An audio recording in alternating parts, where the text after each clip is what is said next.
Welcome everyone to this session. It's our third session on the fast track on energy communities. So we had two very intense working session. One this morning and one yesterday was held online. I'm the third one after Fabio and Silvia chairing the session. So the idea, as you know, was to divide this fast track into the three main pillars. So technology, business model, and social engagement. And so we are today discussing more specifically what social engagement means in energy communities. And we have some projects presenting their experiences. Of course, these experiences overlaps with what has been discussed so far in the other two clusters. So we'll be having a general common discussions after the session to debate altogether the key takeaways. I already took some notes from the previous sessions that were very inspiring and already showing some important overlaps. So we have today several speakers that I'm happy to introduce. Unfortunately, we cannot be all together, but we have quite interesting group of people joining with the different projects. So these are our panelists, and they are representing, of course, projects that are not mainly dealing with energy communities for specifically focusing on social engagement, but they decided to present their key takeaway on the social engagement. So we have today with us Catherine Bergstaller from the eCrew project, Stefan Slingerland from the Lightness project. I hope I'm pronouncing right your names, but please tell me if something is wrong. We have William Tronsen from the Sandor project, Patrick Rembe from the Redream project, Martin and Angeliki from the Estia project. Sorry, Angeliki, there is no picture, but you're well represented here in person, so we can see you very well. Sylvia Berker from the Energy to Peers project. Thierry Cosman, also here in presence from the Renaissance project. Padraig Lyon from the Upstairs project. And unfortunately, we didn't receive confirmation from Alessandro Schullo from the Comets project. So yeah, unfortunately, he's not with us. So it's a carousel of 8 projects. The agenda will be very tight, considering that we have 1 hour and a half. So yeah, we're going to have quite intense session. So when preparing the session, I thought that we could have a Q&A that was a little bit more open and interactive. So let's see if we can stick to our plan and having a very short Slido Q&A session. There will be 3 questions that I will be taking with you. So if you go to Slido, you can either, take a picture of the QR code or put the hashtag SP_EC_SE, which is Sustainable Places Energy Community Social Engagement for the cryptographic understanding. So let's see if we can make it. And yeah, we are a little bit flexible because we have another session after, but let's see what is going to happen after the presentations. I'm going to ask the presenters to stick to the time because we would like to fit everyone. So take maximum 7 or 8 minutes. 7 or 8 minutes. Okay, so this is it. We will start with the carousel of presentations. Yeah, and you can share directly your own screen. We will start with Catherine Bergstaller. So Catherine works at the Energy Institute of the Johannes Kepler Institute University in Linz as a junior researcher in the Energy Law Department. She graduated in law from the Johannes Klepper University in Linz, so the same university. And her research interests include legal and regulatory aspects of the electricity market, energy communities, blockchain, and data protection. So, Catherine, the floor is yours. Thank you very much for the introduction. So today I'm here to introduce you about eCrew, the project eCrew. eCrew is the acronym for Establishing Community Renewable Energy Webs. The project positions itself as a pillar alongside the European establishment between the citizen energy community and the renewable energy community.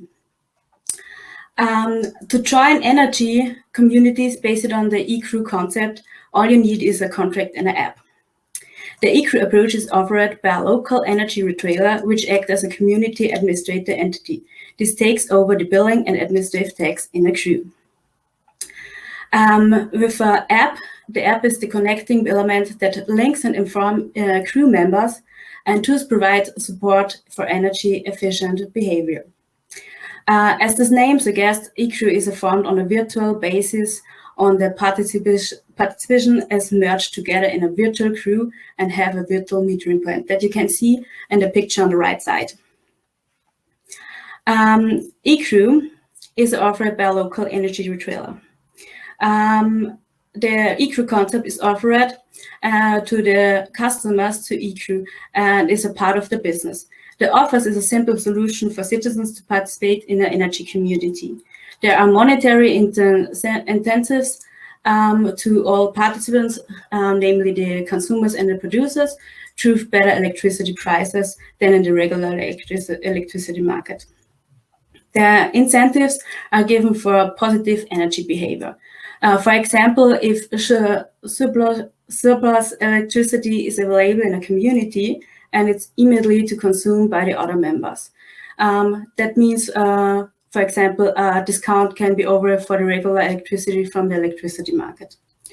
The goal is to connect people who generate electricity with those who need it. eCrew only needs a contract in the app, but they don't need opportunity investment or a legal entity. eCrew enables for any size of a crew. It means like 2 persons or 100 persons. It's open for households and companies. With the crew, they want to promote renewable energy and promote the best use of energy in the group. The app used the members for the connection, that they can talk together and use the whole energy in the group.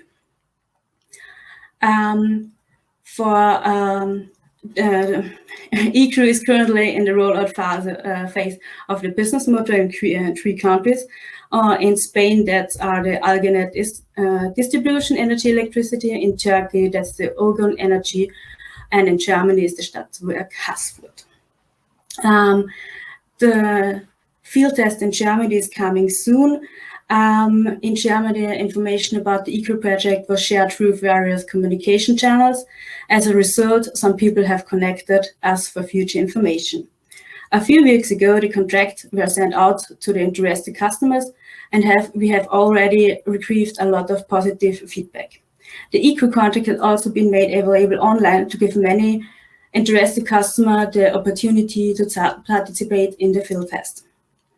By providing the information about the eCrew concept, many customers have been reached and motivated to participate, as indicated by the increasing number of participants. Future insights can only be achieved during the field test in the other countries. I'm a little bit fast with my presentation. But in the last slide, I want to tell you that the challenges for a participation in a community is with REC and citizen energy community, that they need a legal entity. We believe that a participation in an energy community can be challenged by too many requirements and administrative burdens. Therefore, is contrasted to renewable energy communities and citizens energy communities. Thus, eCrew does not require the establishment of a legal entity for the participants that a crew contract is similar to an electricity supply contract with a participation in an energy community. Furthermore, it can be challenged to find the right partner for a community. However, eCrew helps to bring together interested customers. On the one hand, customers can say that they want to be in a crew with their family, their friends, or their neighbors. On the other hand, the community administrator entity makes sure that the group is balanced with producers and consumers of electricity. The app supports the participants with the following information tools. On the one side, they can see the aggregate information about the whole performance from the crew. That means the energy production, the energy consumption. They also can see the carbon footprint and the monetary savings. Each member can also see the self-consumption and the carbon footprint. There are also in the app the weather forecast for the information if the sun is good or other informations. There are also impacted the economic simulation if they want to invest in a PV facility or other things. And the most impact from the app is that the people, the members can connect it with the chat function and talk together. I hope I was not too fast. I'm finished with a presentation in 6 minutes. I hope you like it. And if you have questions, please ask me.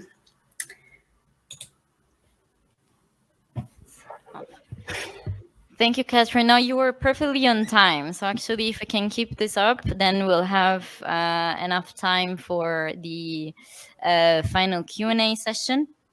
So we'll keep the questions for Catherine at the end. We will move to the presentation of Stefan from the Lightness project. Stefan is an independent researcher and project manager, currently working in the consultancy Duneworks in the Netherlands. He holds a PhD in environmental sciences from the University of Amsterdam, and he's leader of the work package on just engagement in the Horizon 2020 Lightness project. So Stefan, the stage is yours. Thank you very much, Simona. Can you see my screen? Yes. Yeah, okay. Yeah, can you put the presenter mode? Yes. Perfect, thank you. Yeah, okay, good. Okay, well, thanks for the introduction. I'm going to present the Lightness project. Stefan, it seems that your presenter mode is not working. Okay. What can you see and what can't you see? Maybe when he's asking you how to share your screen, you need to select full screen mode. Not just the window. Sorry, Stefan. If you have 2 screens, it's better to just go on full screen when it asks you, and that should be the problem solved. Let me see. Okay. Because before it was working, no? Yeah. Entire screen.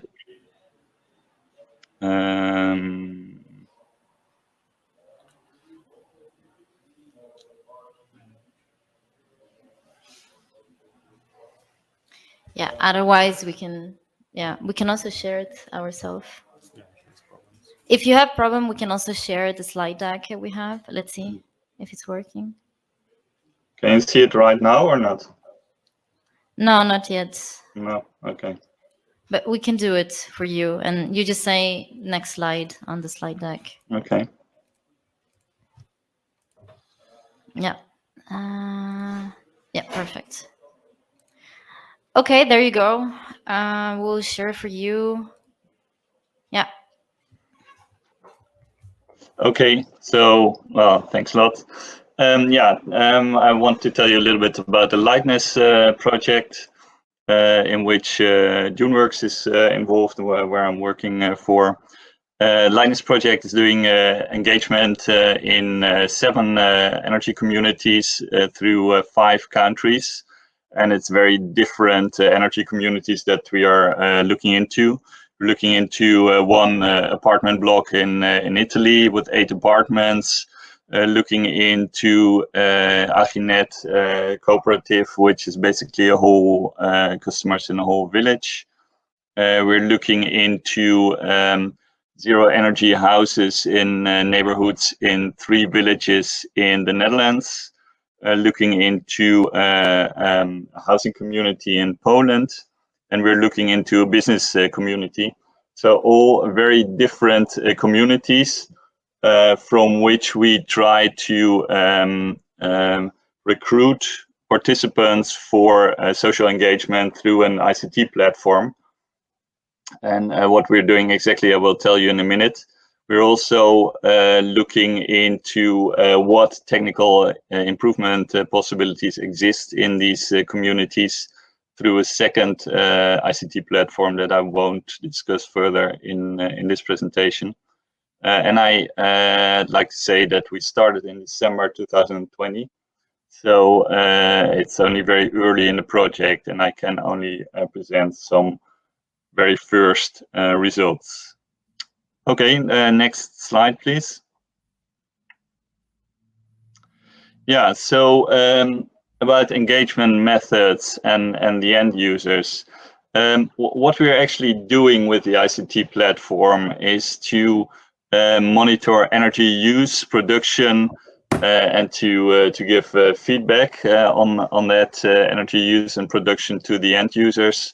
Behind the screen, behind the screens, then the energy use and production is optimized. Yeah,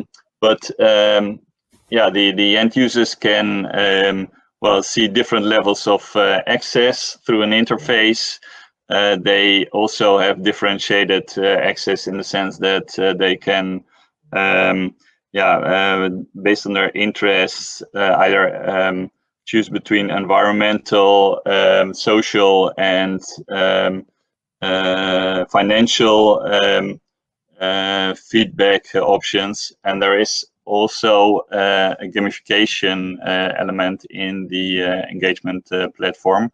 So people can actually compare their own energy use and production to that of other participants of the in the community, or to the whole community. Regarding the recruitment, well, as the communities are all very different, also the recruitment and participation methods are quite different.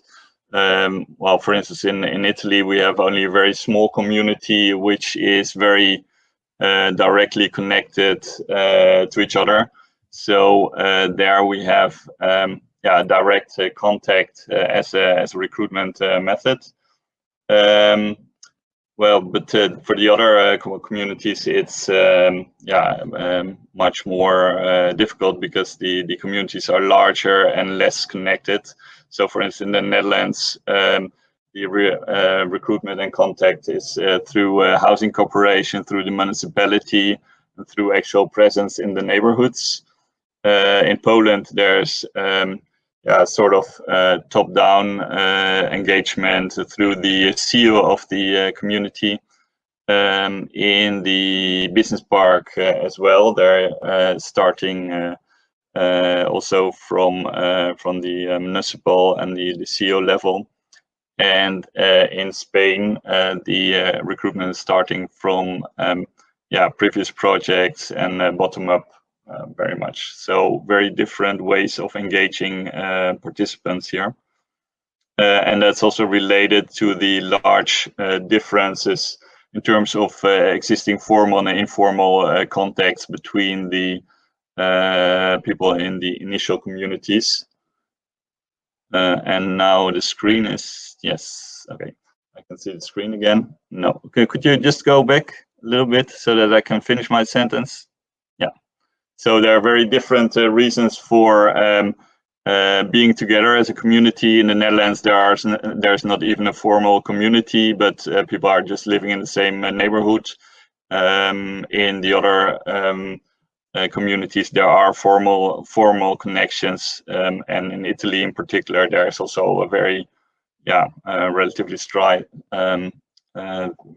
quite well formed informal community. Next slide, please. I think the most innovative element of the of what we are actually doing is to evaluate the social engagement on its justice elements, so based on academic literature on environmental and energy justice that's developing at this moment. Uniworks has developed a model in which there are various elements checked regarding justice. So, for instance, the recognition of participants, the needs and the aims of participants, that these are taken into account. The participation, that there is actually the good representation of the whole community involved, distribution aspects between all stakeholders, the capabilities of stakeholders to participate, so that different groups of stakeholders can actually participate. That participants are also feeling responsible for the outcomes of the engagement, and this is all bound together by learning and feedback loops that we try to implement in the project to first signal these different elements and then see how we can improve the challenges that we identify. Next slide, please. Yeah, these are the results so far. I mean, what we did with the Voicer model was a first check on what's going on in the project, and you see some results here. Well, for participation, we cannot say much yet because the actual recruitment process is only starting right now. Only in Italy, all the people from the initial community agreed to participate. But for recognition, we see already a tension arising between, on one hand, the ICT platform that requires a certain standardization, and it also needs its time to be adapted, and versus the need to take into account the individual aims and needs of the participants. It's also the ICT platform that we have has a gamification element, and it needs to be seen whether that gamification is actually of interest to all different groups of participants in the project. We also see in terms of distribution, the differences between national regulations that do not always allow for financial profits to be directly transferred to the participants, and the gaming aspect in the project. So, for instance, in the Netherlands, there are financial rewards planned based on bonuses at the local supermarkets. So we have to see to what extent the distribution aspect is taken into account in a proper way. On capacities, we see that because of the nature of the project, it's an ICT project, so that already pre-selects the participants, and you can only have people that are computer literate to participate in this project.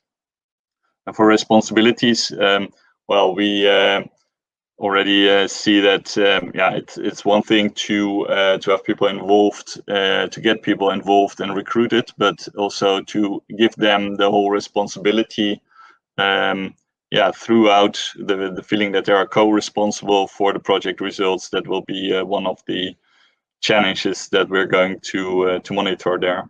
And finally, for the learning process, we have now, I think we've installed the Voicer model, and we have operationalized it for this project and carried out this first assessment.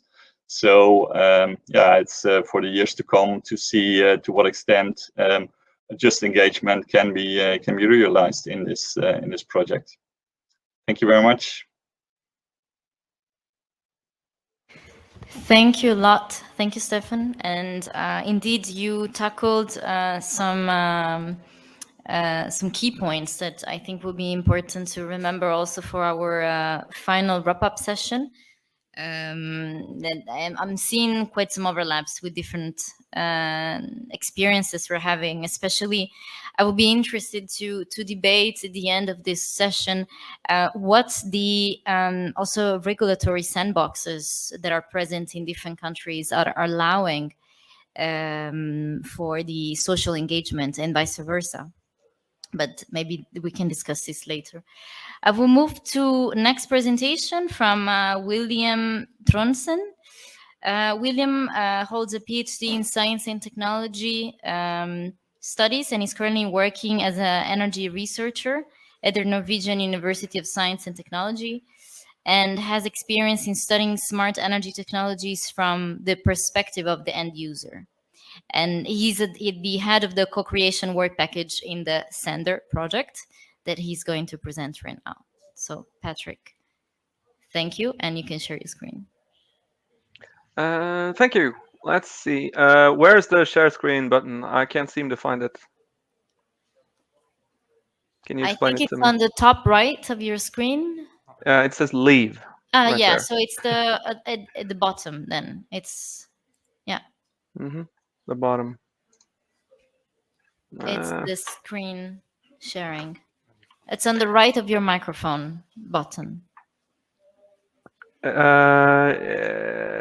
see. There it is. Okay, I found it. Thanks. Can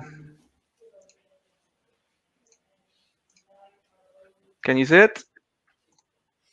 Yeah, you can put it on the presentation mode. Yeah. And perfect. it works? Yes. Okay, good. Thank you for the introduction. So let me quickly take you through the Sender project thus far.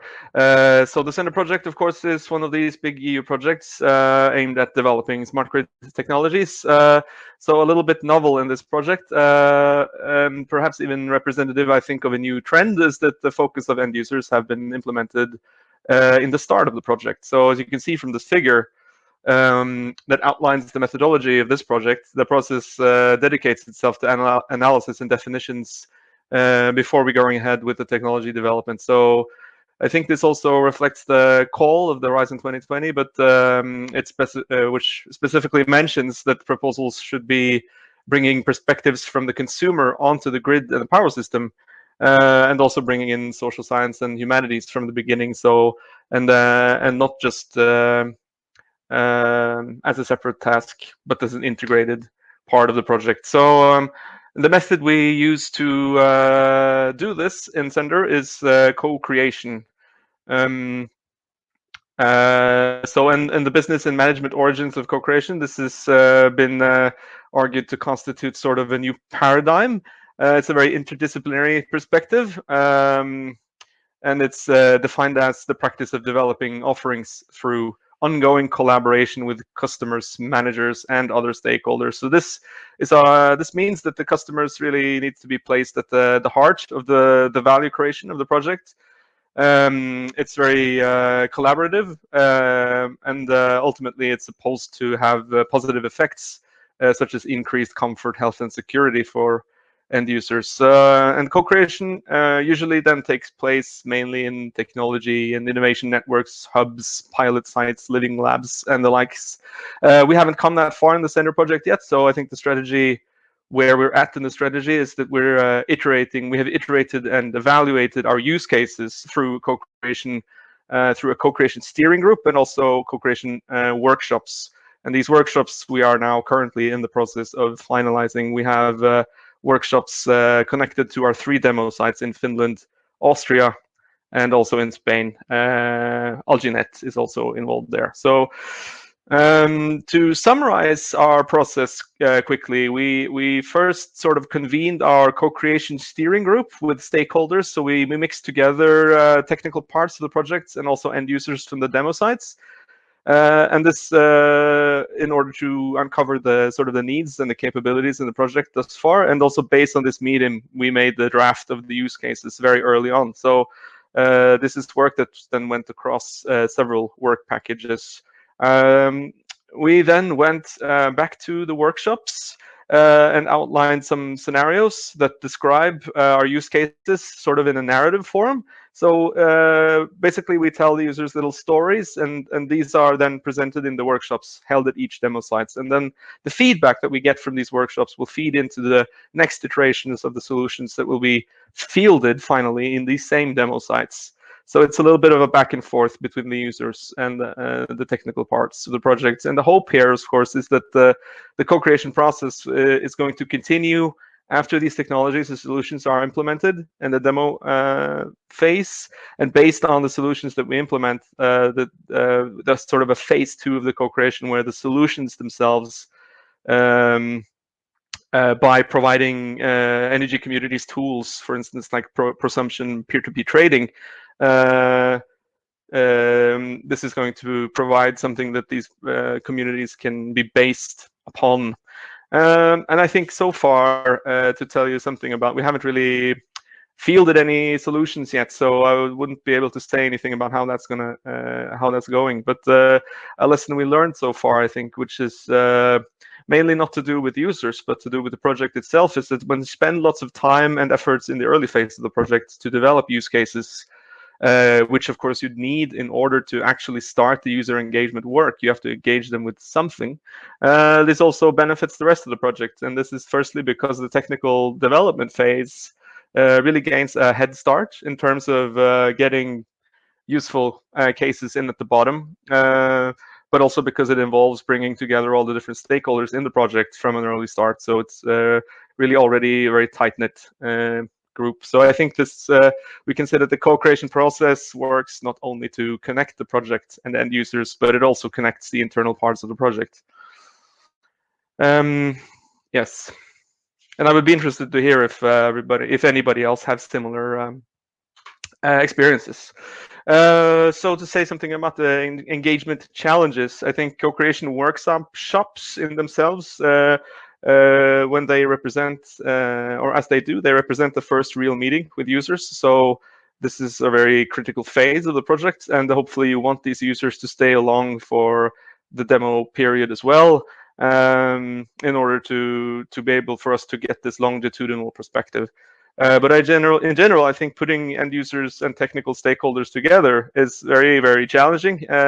We had these brainstorming sessions together with engineers, technicians, and then end users, and this is very challenging. And you run a very high risk of sidelining people, because you immediately end up in having quite high-level technical discussions, and you need those discussions as well. So this is a little bit difficult. And a lesson from this, I think, maybe it's could be handled better if you reach out to the end users with something that you make them sort of able to prepare beforehand. But in general, this is also a bit risky, because I think translating technical stuff to end users is, or making end users understand what's at stake is, you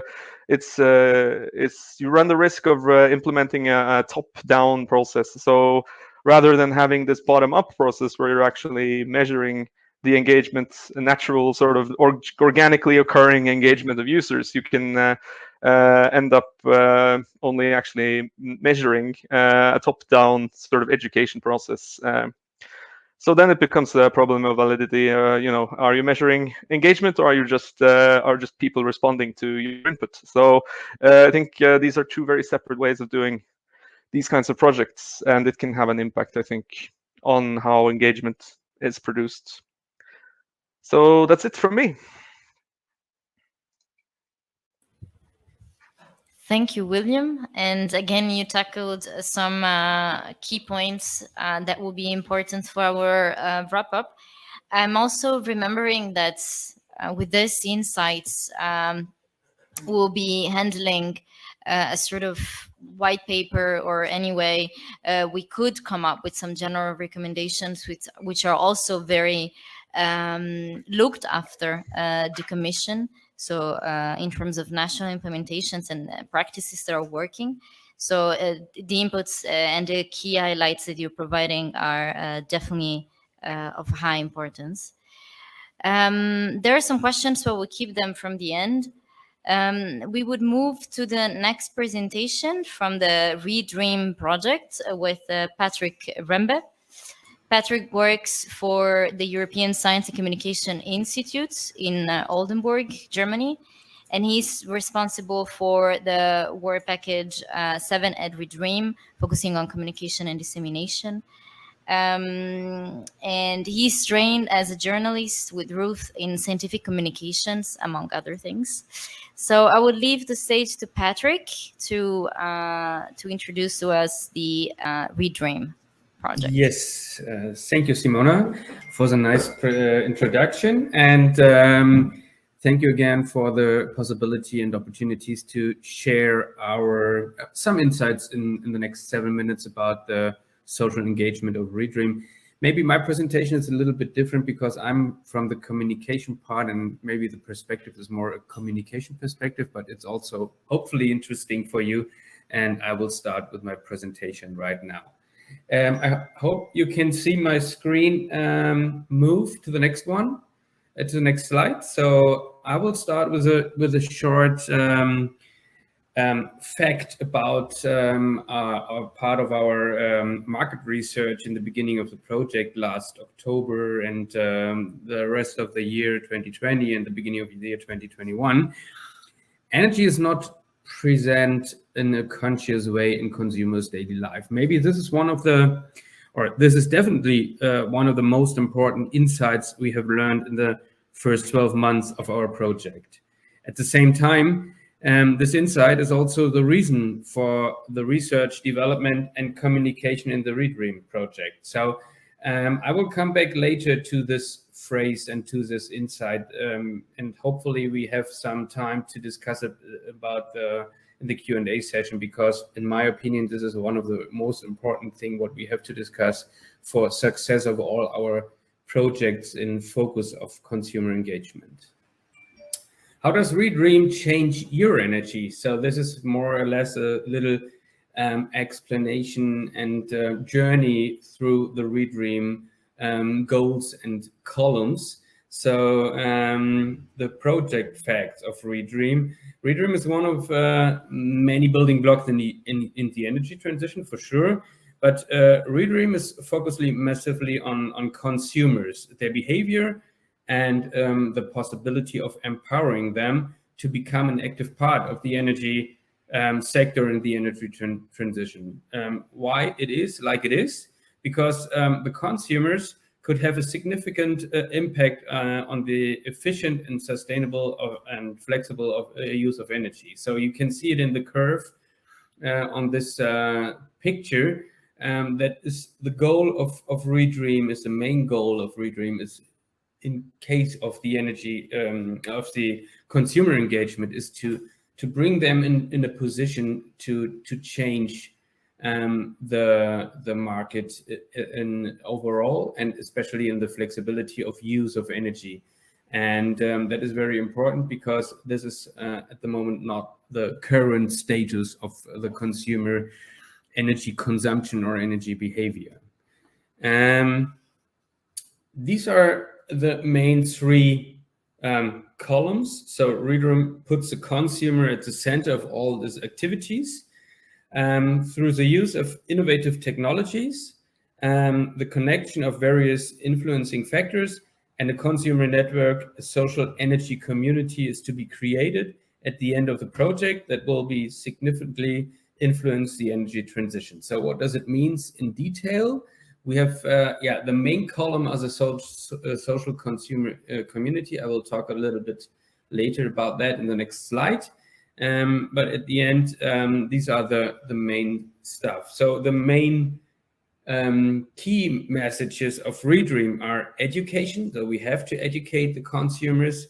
We have to enable them to be part of the Flex community and use smart technologies for a very efficiently and easily use for the consumers at the end of energy consumption and in their energy behavior. We used also revolutionary service dominant logic as the SDL, enabling the effective participation and fostering the demand response tools. Some more facts and figures about Redream. So the project is led by Álvaro Sánchez-Miales from the Comillas University based in Madrid. We have 8 European nations involved in the project, 4 demo cases. They are based in UK, BES and West Community Energy. They are very, they have a lot of experience in Flex community. We have also the Green Corporate Energy Cooperative in Croatia that is very focused on photovoltaic. Biodistretto is based in Italy, and they came from the food sector and want to try to implement the community in the energy sector in a 360-degree view on all the environment of the normal consumers. And we have Energetica from Spain. We try to involve during the project. So the project is running since 1 year exactly today, or 2 days in the beginning of October. And we will end the project in 2023 in October. So we want to involve more than or close to 700 households with different experience in using energy and electrical devices. And we start immediately with the test phases right now. I will explain it a little bit more in the end of the presentation. Consumer and citizen engagement. What does it mean for Redream? So we have the user-centric ecosystem at the center of all of our activities. And in the next 5 points, I will show you the focus of Redream social engagement activities in more details. So we have the Sorry, Patrick. Yes. You just have 1 minute left. Okay, so I will hurry up a little bit. Co-design ecosystem, co-designed by involving consumers from the very beginning. So the SDL logic. Engagement, continuously engagement with consumers also via gamification. So it's also part of the other projects. Empowering, shifting electricity system, balancing responsibility from producers and prosumers in energy poverty, trust and accessibility, and community. That means gathering people and their experience in the energy social network. 5 takeaways. I told you at the beginning, 5 takeaways why energy consumers engagement is a huge challenge. That's part of the research results. Energy is not present in a conscious way in consumers' daily life. Community engagement must be driven by consumers' archetypes. Triggers for real consumers engagement rely on community interaction, transparency, education, and simplicity. That is very important for all the activities at our project. Real-time feedback is essential to iterate and create positive feedback loop. Common goals, more than the competition, will drive participation and engagement. Results and activities. So Redream network is first installation in participants in all demos. Market research is still ongoing, so it's a very essential way to be successful in the consumer engagement. And in the general audience is one of the most important part for our communication activities. We are also in collaboration activities with other projects, so we want to reach a lot of general audience with different formats and communication activities like videos and social media activities. So that was all the information from my side and Redream side. Hopefully it's the time is not running out of space. Thank you, Patrick. Thank you a lot. And sorry for cutting you off. But no problem.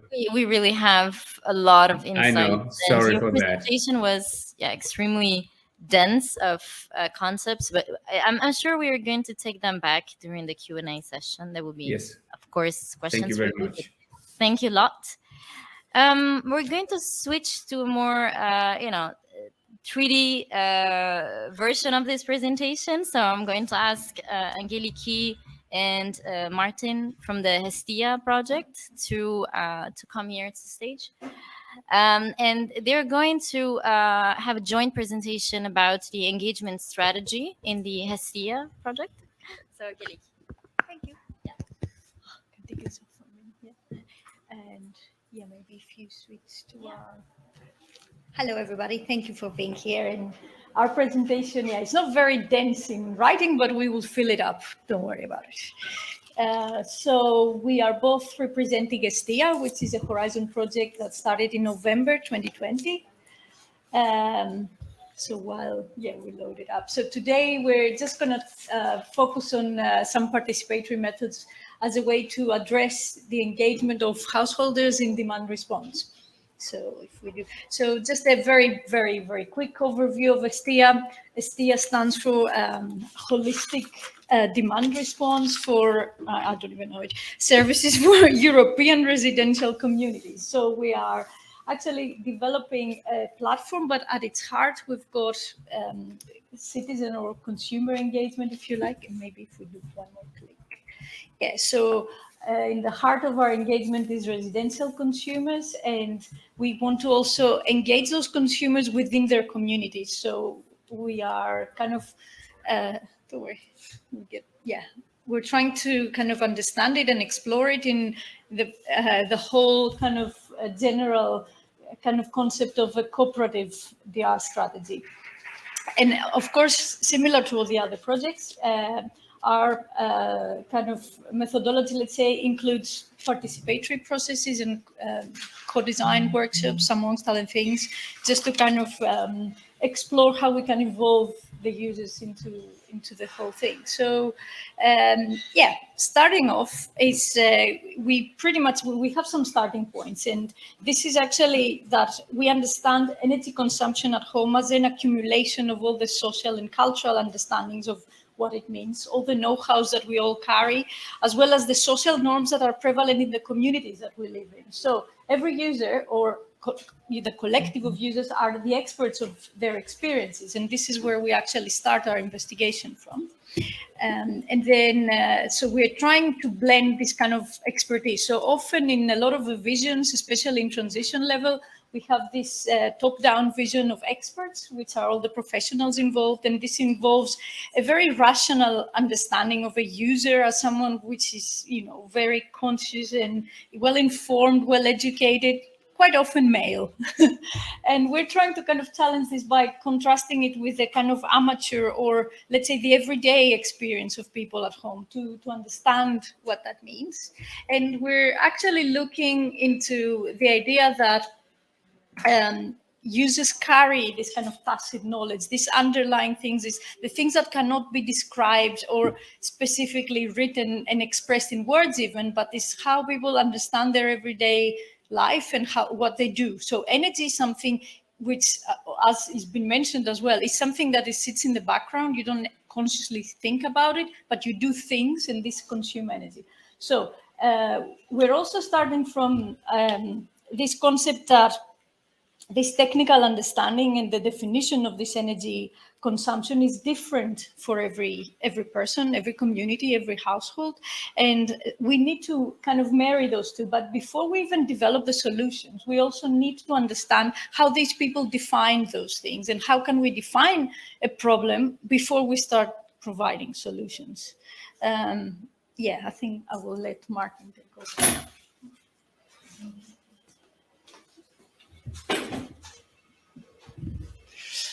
All right. Yeah. So this is so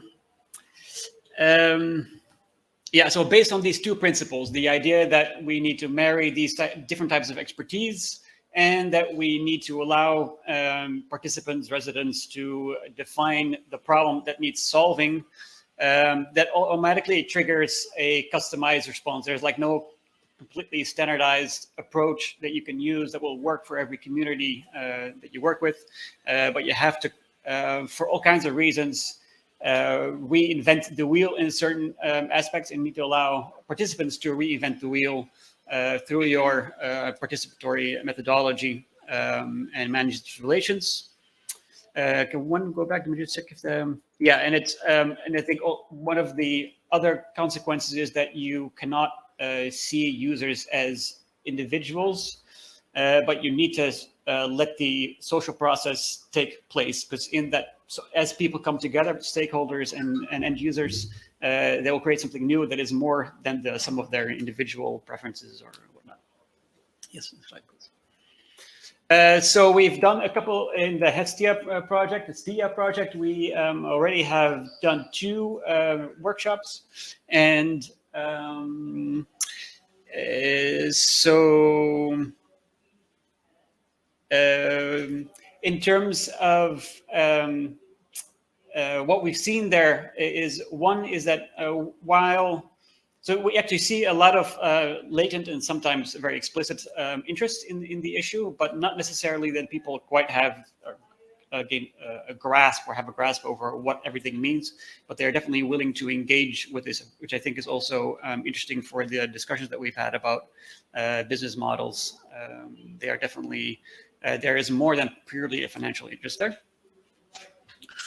And what we've also seen is a couple of challenges. One is that, and this is something that has been raised a couple of times earlier in this series of seminars, is that it is quite difficult to have a diversity of people for various reasons to have them involved. Some are more difficult to give them a space. In this case, in the Netherlands, for example, we had a lot of senior citizens who showed up in the workshops, but the younger families were also part of the neighborhood. There were fewer people from that section. It is mostly a question of time, we assume for a moment. Secondly, in order to we've talked about this. It's a sort of complex that you engage with different stakeholders having different kinds of interests and motivations. And so one of the challenges also is, okay, so you go and look for people's understanding and input, but then how do you translate this into what is already there in terms of technological development, in terms of workflows from the developers, for example? That's not sort of it's also a search. And that's why it is very important that that you set these expectations of what you are doing and where it's going to go, both for the end users and for the other stakeholders. That's the 7-minute thing. I think I'm already at the end. One last slide. Yeah, so we are, let me kill this alarm there. We are using Estia because we're seeing that everybody is trying to figure out how to do this user-centered design. And we think it's obviously is very important. And so we're using Estia to kind of validate an approach that different either companies or energy incumbents can use in their own process, in their own reinvention of the wheel in the future. So definitely contact us if you're interested in that and you want to talk to us about what you would need or like to see there. Thank you all. Thank you lots. Again, there is a lot on our plates in terms of lesson learned. And also for the Estia project, this participatory approach has been deployed in different countries, and in different pilots we've learned different lessons. So also the final results will be interesting to be seen. We can move to the next presenter. We have again a presentation from DuneWorks, but in this case we have Sylvia Berker. She's still in Amsterdam. She couldn't join today in presence, but Sylvia is going to present the Energy to Peers project and the user engagement aspects and social engagement aspect in this project. So Sylvia, you can directly share your screen, and yes, we cannot hear you very well. Can you like this? Yeah, we hear you like a bit broken. Can you? Oh, That we heard. that's a pity. But do you hear me? No, you sound like a robot still. Is it not going to work? Yeah. Oh. I'm not sure how I can improve that, to be honest. Maybe Sylvia, if you try So to turn off your camera so that we can gain a little bit bandwidth, maybe. Let's see. Let's see if that works. Yeah, a So bit how better. is it going now? Is it better? A bit Yeah, better. maybe also Patrick and Catherine, Okay. you can turn off your camera and we can save some connection. Yeah, perfect. So you do see the full screen? Yes, Sylvia, you can see. So trying to click. Okay. Okay, I'll just get started. Yes, so I'll present about the Energy Biz project. Let's see if I can get rid of that one. Yeah, so DuneWorks is a partner in this project, which basically aims to support energy communities to adopt peer-to-peer energy trading. I won't go in all these objectives. You can visit our website to take a look at those. But as a background, I think it's interesting. We all know that we have these EU directives to reform the energy market, and they have introduced the concept of energy communities, recognizing that these need more favorable conditions to flourish. And the challenge really is to create space for these in European national context. And the challenges faced by energy community that engage in peer-to-peer exchange, they lie not only in the area of technical and infrastructural conditions, and as part of the Energy to Peers project, a conceptual readiness level framework has been developed to provide detailed insight in the user-related, organizational, institutional, legal, market and technological elements that need to be in place for energy communities to start with peer-to-peer energy exchange in a manner that generates value for the community. So Energy to Peers is a 3-year project, and we aim to help establish and run energy communities of peer-to-peer energy traders and share lessons among different countries. We have pilots in the Netherlands, in Spain, Italy, and Slovenia.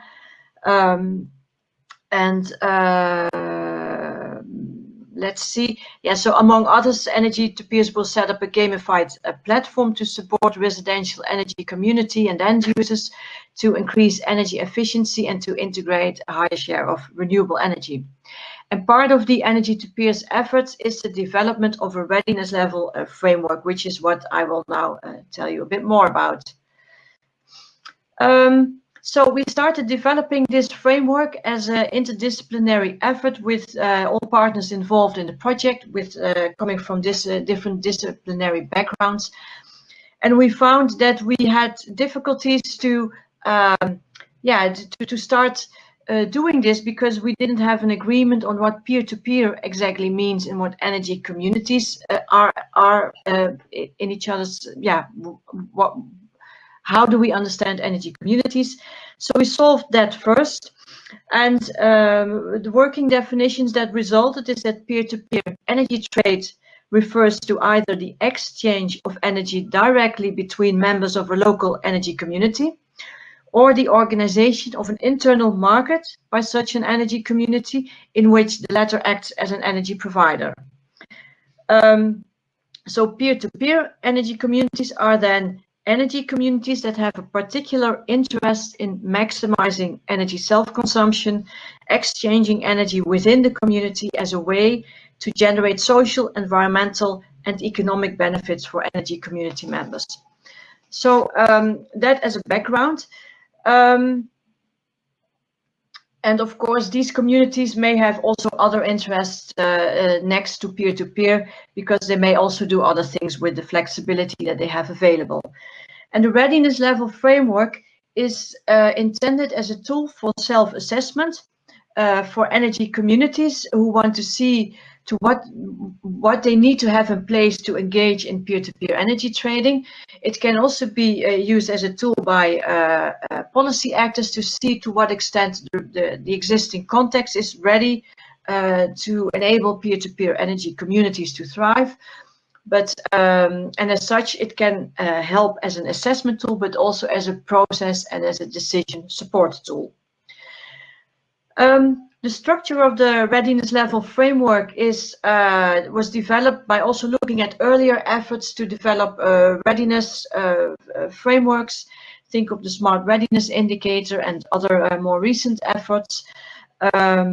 And basically, the structure is summarized by a set of questions, because the structure of the framework that is to be used depends on who's going to use the readiness level framework, what type of peer-to-peer exchange is aimed at. I will show a bit more about that in a bit. What makes a community, and what sort of community are we dealing with? What phase is this community in, just beginning or already well on the way? The scale level aimed for, are we talking about 50 households or 500? And the type of readiness assessment that is sought for. And this then depends on the level of detail and the relevant sub-indicators that are to be addressed. So basically, in a very rough shape, it looks a bit like the web that you see, where you have 5 readiness dimensions on which scores can be attained, indicating how ready an energy community initiative is to engage in peer-to-peer energy trading. Okay, I will now briefly go into the different dimensions, but it's good to mention that we now have developed a conceptual version, which has been tested in pilots, in the pilots that we mentioned in the 4 countries, and this will be further developed and translated into a digital tool. And while we're in the process of doing this, there's still room to adapt and to further improve. If you can keep it within 2 minutes maximum, because we are running out of time. Thank you.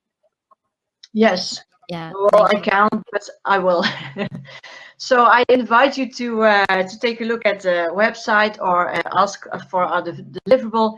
We have institutional and market readiness, which basically is about the extent to which the institutional and market context allows for the type of peer-to-peer energy exchange that a specific community is interested in.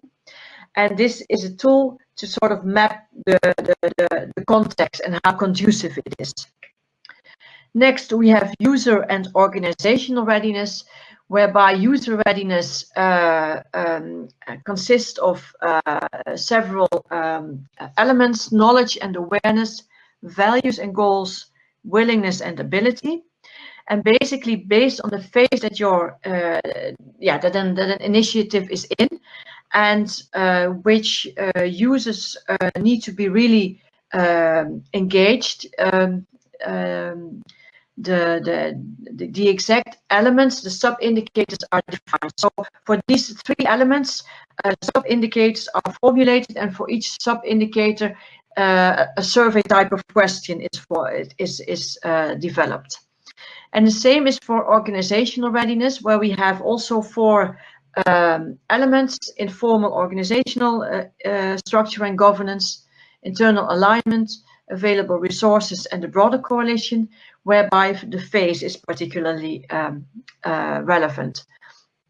And then the final one, technological and infrastructural readiness, addresses the whole sort of architecture that needs to be in place to enable peer-to-peer energy trading. We distinguish between the dwelling domain and the community domain, and the elements you see in there. And then in this table, you see again categories, subcategories, and elements that can be assessed on in terms of the extent to which they are present and relevant. Oh, and then we're here already, but I have some final conclusion. So because what I want to point out is that we developed this to assess for each dimension, these indicators, and if it's filled in, if you have like a digital version, you will also be able to get recommendations on how to improve. And we think actually something that we need to further look into is how we can also use this as a process support tool, so that it helps communities to define the direction in which they want to go. Because the introduction of the term energy communities in the several EU directives, which I started with, is of course to highlight that energy is not just another commodity to be traded, but that access, affordability, control and ownership of both generation and infrastructure are crucial for communities to flourish. So peer-to-peer energy exchange for energy communities is not only about trading in new markets, not just about integrating community assets into a flexible market, but the attention should be for the, so we geared this attention to these multiple dimensions, multiple readiness dimensions, to underline that peer-to-peer energy communities should be enabled to achieve their goals by organizing more distributed forms of exchange within energy communities, so that the development of new energy services, which are presented at this conference by many projects, is to support more distributed forms of value creation and also of value allocation. Yeah, so I'll leave it at that. Thank you, Sylvia. For your attention. Thanks a lot. We have to very quickly move to the next two presentations. So I'm going to ask Padrag to share his screen. And unfortunately, you were at the end of the carousel. I'm going to ask if you can keep it within 5 or 6 minutes maximum, so that we can have a very short Q&A session. Otherwise, there would be no space for it. Okay. Well, I'm from a part of Ireland that is very well known for people talking very fast. So hopefully I won't be too quick. I'm going to talk a little bit about the Upstairs project, and where we thought the Upstairs project was coming from, and the concepts that will be trialed within the Upstairs project are coming from, is looking at the key barriers for the establishment of sustainable energy communities. And this resonates with the talk of the previous speaker, but maybe from a slightly different point of view. Key challenges are that SECs must resource their own energy champion here in Ireland. For example, SECs must learn and understand the local, regional and national regulations, standards, etc. And they also might get into difficulties getting together and organizing for a common goal. They need to, these communities need to be well aware of the latest technologies and make them available for retrofit. They must deal with suppliers, and they must also, carry out energy audits or analyses to an external auditor. So these are substantial barriers for groups of people and communities to come together to establish a sustainable energy community of their own. And Upstairs is looking to address that. Upstairs is about uplifting communities, and it's structuring collective action for sustainable local transition and identifying regulatory solutions for adopting frontier technologies and disruptive business models. So that's quite a mouthful. What does that mean? But effectively, it's a project coordinated by ourselves in the International Energy Research Centre in Cork. It's got an overall budget of about 2 million, and it started in September 2020 and will last until 2023. So what does it all mean? Again, just talking through here about these are the project partners we have across Europe. We have partners in Ireland, Germany, Upper Austria, Spain, lots of Latvia. So I won't go through everybody, but there's lots across. So what Upstairs is going to do is going to pilot a one-stop shop solution, looking at an innovative approach to support sustainable energy communities. It'll be focused on energy and the customer, and it will also provide, to address some of the barriers that we talked about earlier on, is provide information, advice, capacity building within these communities, energy auditing facilities, financing, implementation of energy efficiency and energy conservation solutions. So supporting those activities that form an sustainable energy community, and then monitoring the impacts and benefits, so we understand what the benefits are of these communities. Key supports to be piloted are the one-stop shop itself, that is providing the information, the support regarding financeability, the support regarding the new technologies, etc. in complementing that is a digital platform. And this digital platform will perform similar functions to that. And probably most importantly of all is the implementation champion. So the supporting host institutions will look to provide implementation champions. And so that this is the concept that we're trialing. And what we're going to do as we go through the project is evaluating how effective each of these measures and supports are for supporting the development of sustainable energy communities across the pilot regions. So the one-stop shop, as I said, will provide those. Just going back a slide, we'll look at providing the advice, the capacity building, and what this will do is that it'll support the solutions of policy barriers, support investment in renewables, support the development of the active customer, collective action, so that people can come together. These things don't happen of their own, and sometimes they need support from another entity to make it happen. The implementation champion is part of that, and the business models, because obviously without a successful or viable business model, none of these community energy concepts really make a whole pile of sense for anybody involved. So they're really important things to consider. So I'm actually going to wrap it up very quickly. The key thing that Upstairs is looking at is accelerating the creation of energy communities in other regions. SECs themselves are complex. So both from a one-stop shop point of view, from a point of view of the digital platform, and from a point of view of the implementation champion, giving the right information at the right time will be really crucial. We're working our way through this and learning as we go, and we'll share the learnings from that level of engagement as we go through it. Again, OSSs, the one-stop shops, are quite intensive, and so we evaluate what impact they can have, particularly where we debated a lot within the project about having virtual one-stop shops or physical one-stop shops. And obviously running a physical one-stop shop is more expensive, but of course for a lot of individuals, going online may not be something that they'd be particularly interested in. And so we need to consider the other cohorts in society who will be looking to engage in this kind of concepts and etc. And whether that might be a better way of engaging with them. And overall, the Upstairs concept will support citizens and municipalities in becoming prosumers and employ new energy service model frameworks for the one-stop shop. So we'll be trialing those as part of the one-stop shops.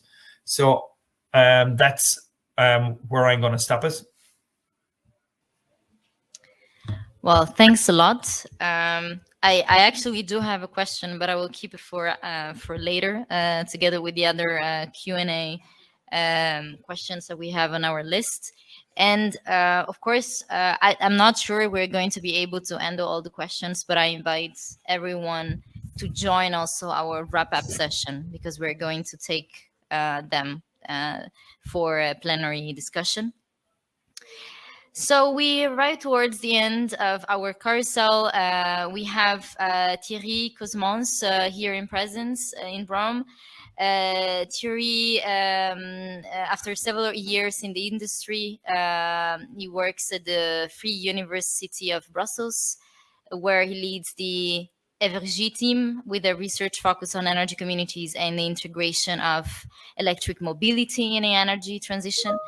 He has a long track of work within the European research, and today he's presenting the Renaissance project. So Thierry, yeah, the stage is yours. You can come here.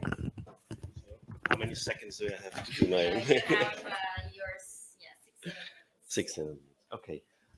So hello, good afternoon, everybody. Let me give you a quick introduction to the Renaissance project. Did I do? Yeah. Okay. Which the VUB, my university, is coordinating. Basically, what we do is we develop a design platform for energy communities based on a co-creation process with an emphasis on the inclusion of a lot of renewables, of course. Therefore, we actually have 4 demonstration sites in Europe where we apply this approach. And basically, what we do there is in the several steps, as you see there. First, we assemble all the stakeholders in each of the sites, discuss with them what do you want to do, what kind of collaboration do you want to have, what kind of business model do you want to deploy, what kind of assets do you want to put there, and you make an analysis of the needs of the stakeholders, all involved stakeholders. What you do then, you design it, and you don't only design it from a technical point of view, like how big should the solar panels be, but also what would be the energy management, what would be the contract that you need, what would be the ICT needs that you would have for such a community. Then you actually integrate it in real life through an ICT platform that we have developed inside the project. You integrate the installed assets and you integrate the contracts, the energy trading and so forth. And you operate it and evaluate it and try to improve it if possible. Besides that, in step 5, besides the 4 demonstration sites that we are monitoring and guiding in Europe, we also have replication sites in global, in India, for instance, but also in Poland. We have other sites where we do this design exercise again. This is very important because stakeholders are completely different there, and the ways of interacting is completely different than what we have in our own demonstration sites. Next slide. Okay, here you see the picture of the demonstration sites inside Europe. They're pretty different. So the one on top left is in Spain, in Galicia, in Montaneda, which is basically a ski resort. On the right side of that, you see our own VUB hospital, which is not as such an energy community, but has all the technicalities of a microgrid and an energy community. And it's very much focused towards, let's say, very high level technical applications. Bottom left, you see community Aimness in Holland, where we have a residential area where inhabitants aim to do a peer-to-peer trading or something like that. And then on the right bottom, you see the university in Xanthi, where students are involved in the development of an energy community. We have Pula here representing Xanthi. Okay, now somebody, I think Maarten was saying we need a standard approach for engagement of stakeholders. Well, we have that in this project. It's called the multi-actor, multi-criterion analysis. And let me explain you basically in a nutshell how it works. It allows you to involve all involved stakeholders right from the beginning, taking into account all their objectives. And that's really important. So you engage the stakeholders from the beginning. And how does it work? Well, if you see on the bottom of the slide, on the left side, you see a box called scenarios. So in the beginning, you're going to develop a couple of scenarios that you could implement there. What kind of collaboration, peer-to-peer, aggregation, whatever, and what assets. So you have a couple of basic scenarios that you develop that you then propose to the stakeholders. Then you ask the stakeholders through meetings, through internet and so forth, what are your objectives? What do you actually want to achieve with these energy communities? And you see here an example. For instance, if you see the local authorities, they would have the 4 objectives that you see there. They want to have a better environment, they want some economic growth in the region, they want it to be inclusive and affordable for everybody. Then very important, in order to avoid discussion on what is that you allocate with each of these objectives a criterion. What does environment actually mean? But it means climate change. And together with that, what's the KPI that you need to measure this or to influence this? This is, for instance, CO2 emissions. Like that, for each of those objectives, you have a KPI that you can actually use to measure how a certain objective is achieved. Also important is that in the third box, you see that the word weights. So we ask for each stakeholder, which is your most important objective, is your second most important objective, and so forth. So you get a ranking of objectives for each of the stakeholders. Now, in the 5th box, what you do is that for each of the scenarios, we're going to calculate, simulate, try to estimate how each of those KPIs will be influenced.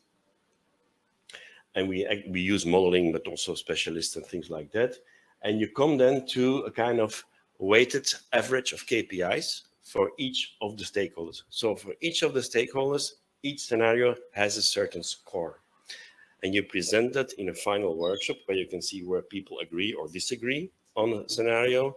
And where they disagree, you try to find a solution to alter a little bit the scenario that is acceptable for everybody. So roughly, that's how it works. We have done this before in like urban planning things or mobility schemes. It's the first time we do this for energy communities, but it seems to work because in 3 of the 4 sites, we have applied this already. So actually in the Dutch pilot site, it was quite interesting with lots of people participating there. And the MAMCA procedure allowed us to change a little bit the business model that was implemented there from purely peer-to-peer to a more aggregation type of situation.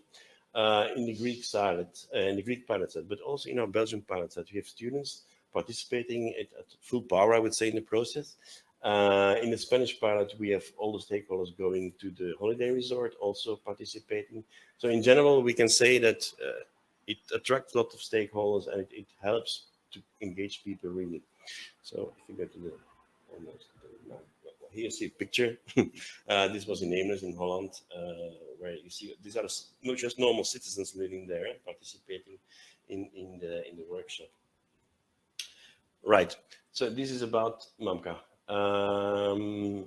Another thing is what we did is that our friends from Deep Blue, Rebecca here, has launched a survey throughout Europe on potential members of energy communities. What would be drivers? What would be precursors? Who would be entering such a community? You can find the whole survey on our website. I invite you to the website. And I just as an example, I give one result here. For instance, on what, let's say, renewable system would you like to install in what circumstances? What you can see here, if, for instance, that if I'm able to sell the energy I produce to another person, sure, I want to install it. If I even want to invest in another common asset, if we can sell it. So getting money out of it seems to be quite a driver. And it's something that I see recurring a lot of time. If it's for your own private use, yes. Still want to do it, but then if you start, do you want to invest in something that is just shared, like not really making money, but shared, like I invest in my solar panels and you can use 50% of it without really paying? No, that's a lot more difficult. So this being said, it's important that there is, I mean, the financial part is an important aspect. It's something that can be concluded, I think. I think I'm already there. How many minutes? 8. Well, thanks, Thierry. Indeed, I think we took way more time than expected, but yeah, we were 8 presenters. There are some questions that have been posted. We are not going to be able to address them all, but I really invite all the speakers and also the participants to join the next session that is going to be connected with another link, but so we can take them for after. Maybe we can take one. Maybe it's one for William. How do you ensure that co-creations lead to solutions that can be replicated to other contexts? Yeah, you're mute. Thanks. I'm not sure if co-creation is anything you can base replication on. A co-creation process ideally should be bottom up. Mm-hmm. And so it should be probably ideally you should have a separate co-creation process for different, let's say different sites if they vary very much. But yeah, I think that's the safe answer. But of course, if you think you can compare your different test beds, then you can probably implement some technologies elsewhere as well. But then it would be co-creation. So yeah.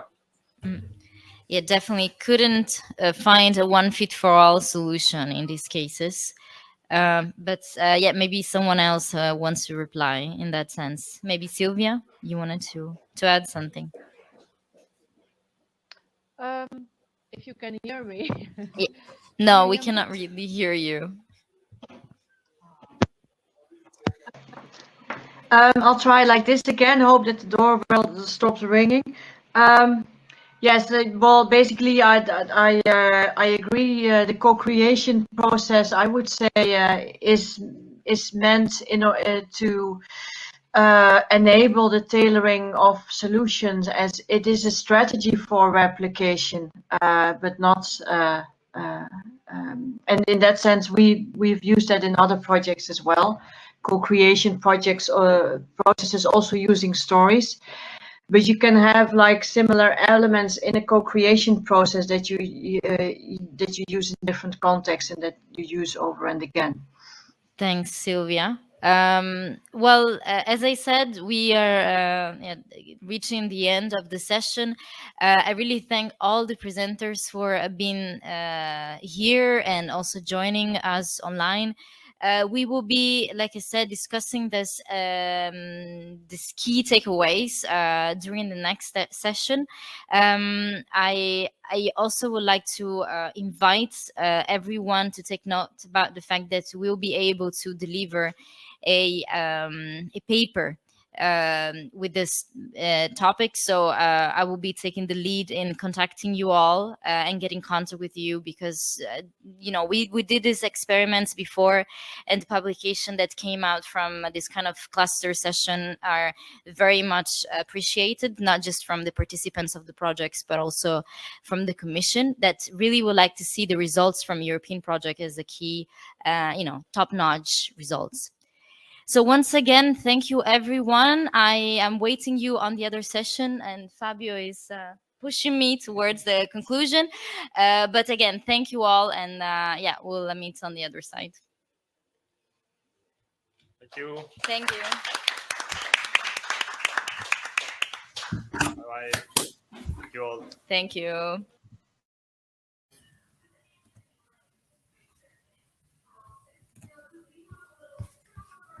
Ah, jeez. How do I leave?